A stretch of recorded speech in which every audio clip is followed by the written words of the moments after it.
A costly compliance mandate eliminated hundreds of California's family-run fueling operations, while a legal proceeding equally destroyed a 32-dispenser Costco project in Fresno, promising $15 million in yearly tax income and affordable fuel for thousands of households. Authorities cite ecological reviews and traffic concerns, but the sequence indicates designed shortage. How did shutting down both independent shops and corporate developments become the norm?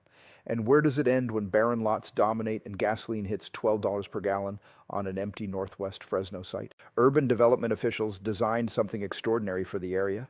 A massive Costco building measuring 219,000 square feet was planned, roughly double what typical large retail outlets offered. The proposal included a fueling facility featuring 32 dispensers capable of serving countless vehicles daily.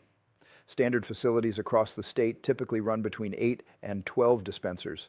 The vision aimed to transform Fresno into a center for budget-friendly petroleum, complete with vehicle cleaning services, and a 47,000 square foot distribution center for rapid package delivery to meet the city's expanding e-commerce demands. Costco's strategy was straightforward and bold. Petroleum would be offered below cost, anywhere from 50 cents to a full dollar beneath neighborhood pricing, not for profit margins at the dispenser, but to attract shoppers inside. For countless homes, this represented genuine financial breathing room. Reduced pricing arrived during a period when petroleum expenses were rising throughout the state. Every tank refill could return an additional $10 or $20 to a household's budget, funds that would typically be allocated toward warehouse purchases like food, children's supplies, and basic home needs. Municipal financial experts calculated the figures and recognized an uncommon chance. The property's evaluation would jump from slightly above $1 million to approaching $100 million. This translated to a dramatic increase in land tax income, resources that could flow toward education, infrastructure maintenance, and public safety operations. Community administrators highlighted the cascading impacts, featuring a building period expected to inject $150 million into the regional economy, numerous labor union positions, and a lasting staff to operate the warehouse, fueling center, and shipping facility. Municipal records calculated the complete yearly economic advantage at beyond $55 million, a substantial gain for government accounts. For Fresno's working households, the benefit was more immediate. With petroleum consistently priced significantly beneath rivals, a family could conserve $500 to $1,000 annually. No trivial amount in a municipality where finances matter greatly. From the perspective of municipal authorities, the venture presented an unusual convergence: economic expansion, employment opportunities, and tangible relief for laboring households, all supported by a corporation with a 40-year presence in the area. The magnitude was enormous, and the advantages appeared to reach every section of the population. Hernand Riverside Coalition for Responsible Planning and Development initiated legal proceedings in May 2024, mere weeks following Fresno City Council's approval of the Costco venture. Their challenge contested the municipality's ecological assessment, claiming that the 47,000 square foot rapid delivery distribution center, referenced as the MDO, wasn't an authorized application beneath the property's commercial designation. Coalition attorney Dan Brannick emphasized the matter. The municipality had labeled the MDO as supplementary to retail operations, yet neglected to offer any proof it was secondary or connected with the primary warehouse. Rather, the judicial documentation revealed an independent industrial operation, creating statutory concerns. The ecological examination encountered sharper opposition. The municipality's ecological consequence document depended on a 2021 environmental strategy that had previously been rejected by a distinct judicial decision the prior summer. When the municipality announced the venture's carbon emissions below noteworthy, Judge Jonathan Skiles discovered no evidence supporting that assertion. The ecological consequence document, he noted in his 13-page ruling, had incorrectly depended on a rejected strategy and neglected to justify its environmental conclusions. The tribunal also recognized outstanding congestion and water management issues, though the critical strikes were designation and carbon emissions. Following 2 years of legal proceedings, the judgment came on July 17, 2025. Judge Jonathan Skiles released a writ of mandate, a directive carrying legal authority, canceling all venture permissions and stopping any additional movement until the municipality finished a corrected, legally acceptable ecological assessment. Essentially, the complete Costco venture was paralyzed.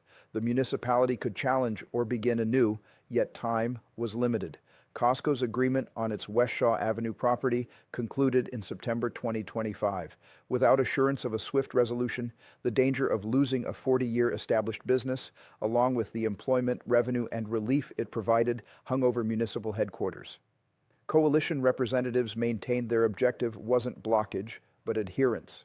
"We simply want the municipality to respect regulations," Dan Brannick informed journalists, referencing the requirement for appropriate zoning determinations and a legitimate environmental evaluation. Costco's attorneys refused statements while municipal administrators rushed to preserve alternatives. Still, the writ wording offered minimal flexibility until the ecological assessment could endure judicial examination, the prospect of a massive Costco, and the assistance it brought to Fresno households was diminished to a collection of legal papers and an unused property. Throughout California, a separate emergency was developing. Away from the coverage about massive warehouses and judicial conflicts in communities from the Central Valley to the shoreline, numerous small family-operated fueling facilities confronted a cutoff that hardly any could manage to satisfy. Senate Bill 445 mandated every facility with single-walled buried containers to swap them with double-walled arrangements by January 1st, 2026. The expense approached $2 million per location. For most private proprietors, that figure was unattainable. Income levels at these facilities frequently remained around $50,000 annually, scarcely sufficient to maintain operations, much less assume enormous financing. Proprietors approached the state Rust Initiative, seeking assistance or reduced rate financing to help address the upgrade. However, the submission procedure extended for years. A Korean-American household who had operated a shell facility for 3 decades waited close to 24 months for an answer, only to discover that authorizations had frozen and builders were completely reserved through the cutoff.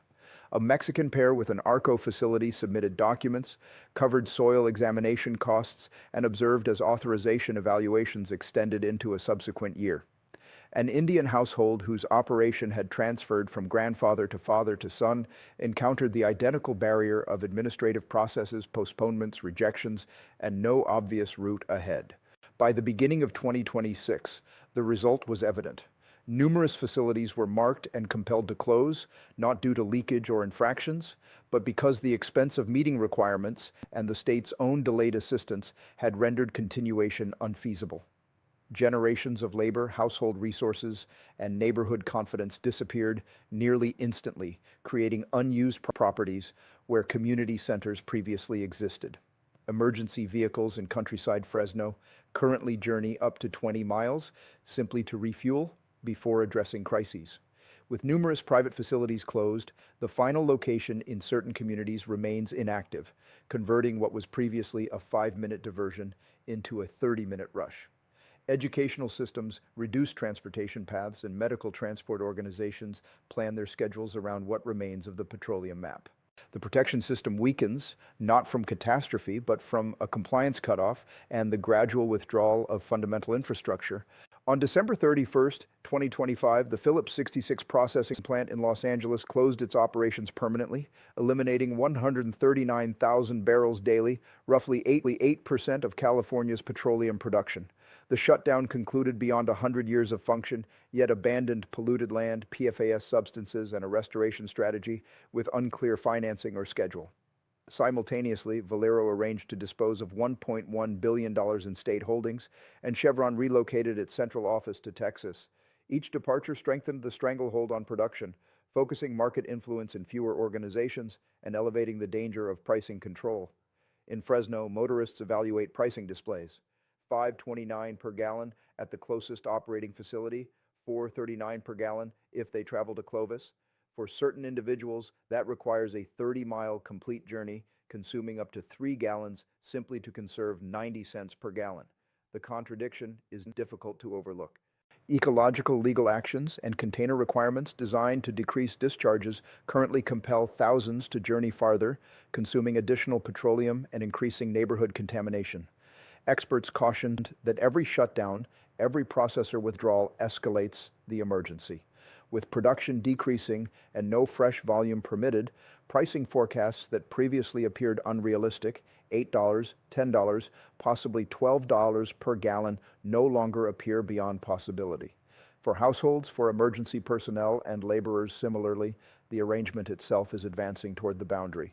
California currently confronts a situation where necessary petroleum infrastructure vanishes quicker than answers can develop. As decision makers intensify efforts, households and emergency personnel bear the burden at the dispenser.